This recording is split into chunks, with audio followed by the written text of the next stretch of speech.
A CBS investigation reveals thousands of guns once used by officers are being discovered at crime scenes. CBS News partnered with nonprofit newsrooms The Trace and the Reveal and surveyed 200 police agencies nationwide and found a majority of those sell their guns when they decide to upgrade their arsenal. Investigative reporter Tim McNicholas explains the surprising afterlife of one Newark police gun. Social Justice Award. The plaques and pictures at Paradise Baptist Church. Myself and Obama Tell the story of a pastor, Jethro James, who's dedicated his life to improving the city of Newark and stopping gun violence. Accolades from years of hard work, counseling local kids, even hosting gun buybacks. I've sort of been doing this thing for a very long time. That's why he's concerned that Newark police inadvertently put their own service weapons back in circulation by trading them into a firearms dealer. It's something police departments across the country do to save money, as the dealer then gives departments a discount on newer guns. Melt it down and make something useful out of it. It makes me feel that money is more important to you than mankind. The CBS News data team learned guns traded in by police departments in Iowa, Kentucky, Maryland, and more were later connected to crimes.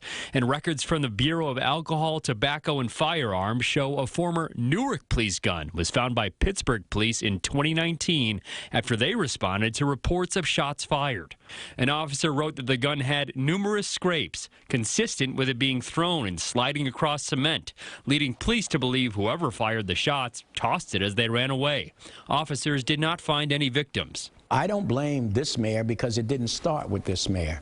However, this is your time to do something. Step up to the plate and take your swings. At least you tried. And because of your trying, maybe somebody is not dying.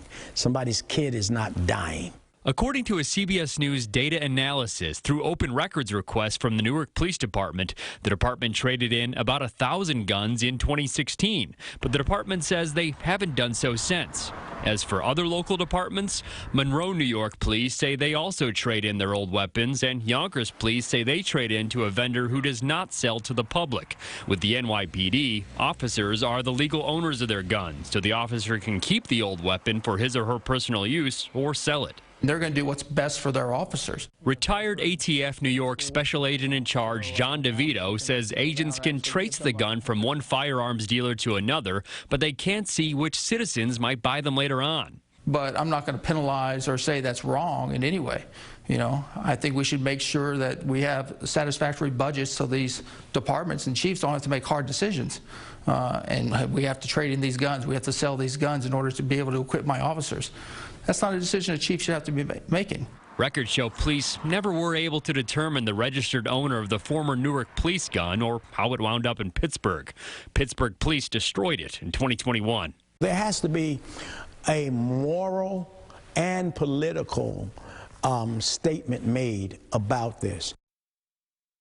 And joining us now to discuss is CBS Investigative reporter Tim McNicholas. Tim, welcome again. Good to see you here. So it's disturbing. You think with the gun violence problem that we have in this country anyway, when guns kind of are out of phase like that, rather than selling them or redistributing them, it should just kind of get rid of them. But that's a different discussion. So who did the Newark police trade that gun to? They traded it into a company called Atlantic Tactical. And our CBS affiliate in Baltimore, they actually reached out to that company to try to get an explanation on how this could have happened. They're still waiting to hear back. Now, according to that company's website, as of 2015, they don't sell guns to the general public anymore. They only sell to retired or current law enforcement personnel. Now, Newark police say that they haven't traded in guns in years, but what is the current policy with Newark police as to what they do with their weapons? Sure. Well, we asked them that, and they said they have no plans to upgrade weapons right now. Now, if that changes in the future, they said that the police department will likely work with City Hall at that time to try to determine just the best way to fund that purchase, but they really wouldn't say one way or another whether they will trade in again in the future. And now, we're looking at some video of the NYPD. We mentioned in the piece that they own their guns, right, so they are allowed to keep them. Any more you can tell us about that? Well, their only recent upgrade was in 2018, but yeah, you're right.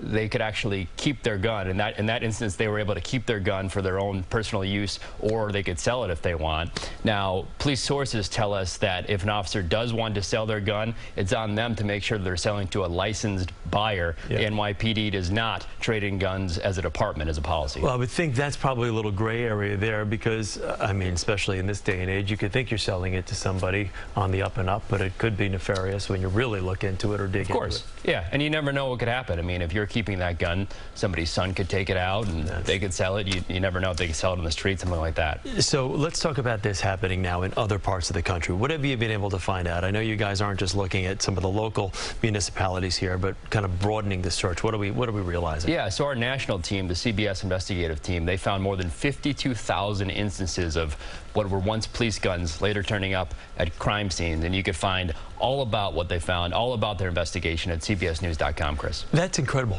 Over 50,000 weapons that were once held by police officers are now ending up at crime scenes across the country. We don't think that there is a big issue with weapons and guns. I mean, that is just nuts. Well, we look forward to you continuing this investigation and finding out exactly where these guns are ending up normally, or usually, I should say, in the hands of the wrong people, as evidenced by this report. Tim, thank you very much. Thank you. Good to see you. If you've got a tip for our investigative team, you can send an email or make a phone call with the information you see on your screen right now. There is the phone number. Write it down and call it if you have a tip. All right.